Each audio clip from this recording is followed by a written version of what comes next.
tank size is 8 by 11 feet. This tank have 4 embedded foundations inside the bed, and 4 columns inside the walls.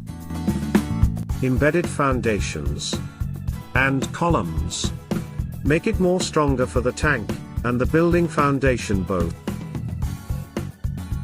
Now we will watch the step-by-step construction of the tank. For more updates and videos, subscribe to my channel and press the bell icon.